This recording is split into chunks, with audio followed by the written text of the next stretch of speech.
Muchas gracias, Presidenta, compañeros y compañeras diputadas y quienes nos escuchan por los diferentes medios. Ayer, cuando me preguntaban sobre los veintitantos allanamientos, una de las preguntas que uno debe hacerse como funcionaria pública es cuáles deben ser los principios que nos rigen a nosotros como funcionarios.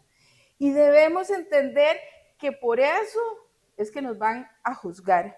Y estos deben ser de integridad, de transparencia, de legalidad, de imparcialidad, de interés público y de eficacia y eficiencia en la administración. Pero además, quiero decirles que ninguno de los diputados de la Comisión de Infraestructura que estuvimos haciendo esta investigación dudamos de la importancia de la rehabilitación de la pista del Daniel Oduber. Lo dijimos, urge que se haga. Es más, tuvimos a la gente de aviación civil muchísimo antes que se anunciaran muchas de las cosas que sucedieron en todo este proceso. Y es un proceso que yo les diría que está absolutamente lleno de pecados. Ya, y lo vamos a decir, para el 2015, las administraciones del PAC, tanto la primera como la segunda, sabían perfectamente que la pista necesitaba reparación, que necesitaba rehabilitación. Y la misma empresa INECO en el 18 y en el 19 estableció cómo debía hacerse esas reparaciones. Es más, del 18 al 21 se invirtieron más de 3 millones de dólares en simplemente hacer bacheo.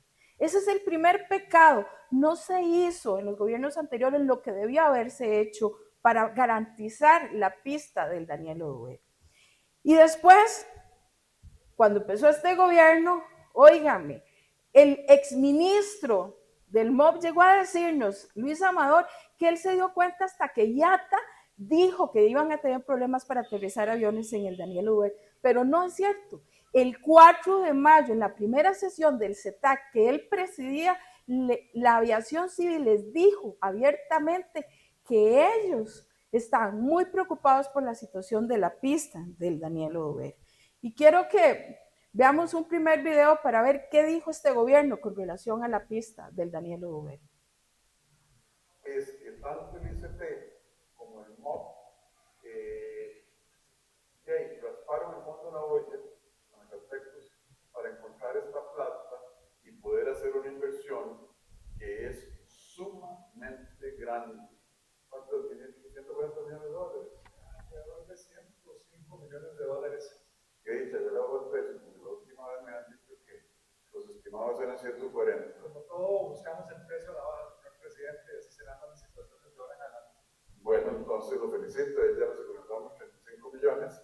Y cuénteles un poquito del aspecto técnico, los plazos, cuándo va a estar esto listo. Asuma compromisos, ministro, que los vamos a cumplir. Oiga, que los vamos a cumplir.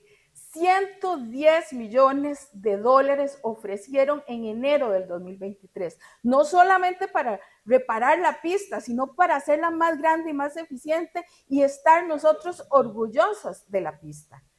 Hoy, simplemente, eso es un pecado. ¿Cómo le vamos a decir a la gente cosas no solamente que ni siquiera sabían cuál proyecto iban a realizar, sino que no la podían cumplir y no lo podían hacer?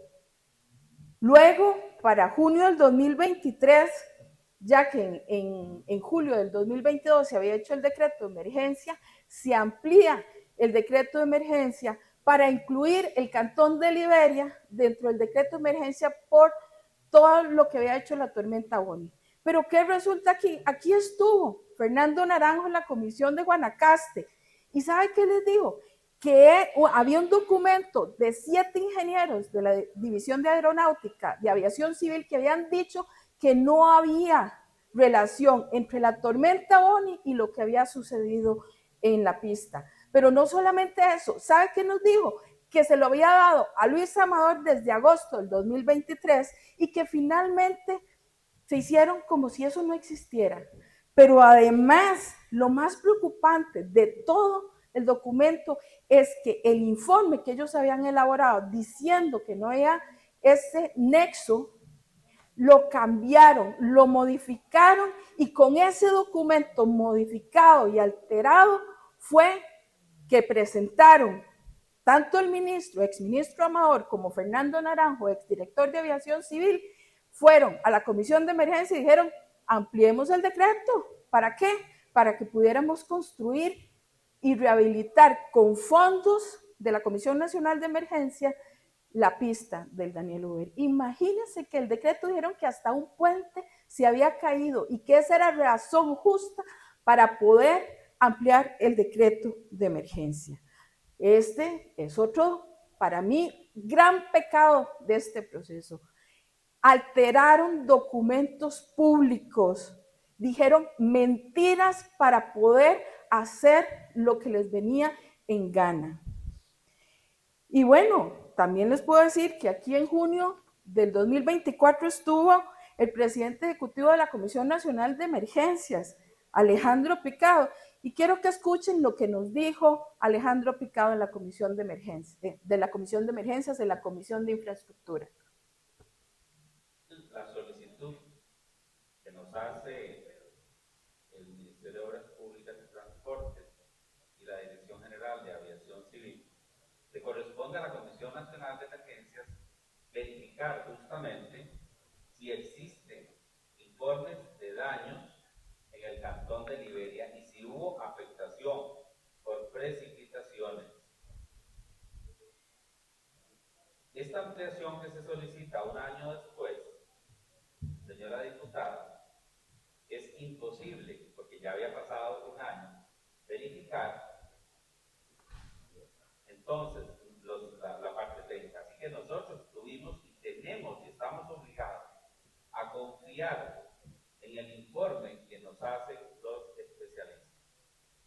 Oiga, el presidente de la Comisión Nacional de Emergencias nos vino a decir que nunca tuvieron claridad si había nexo o no, y que lo que llegó del MOP y de Aviación Civil lo tomaron como cierto, sin ni siquiera revisarle una coma al documento.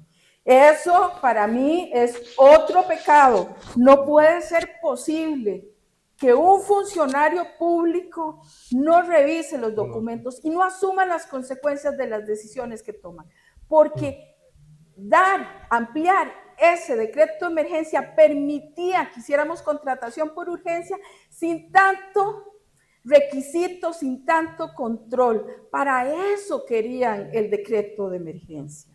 Y seguimos. Nosotros, obviamente, iniciamos una investigación. ¿Cuándo? Cuando esto se dio en Casa Presidencial. Veamos el siguiente video.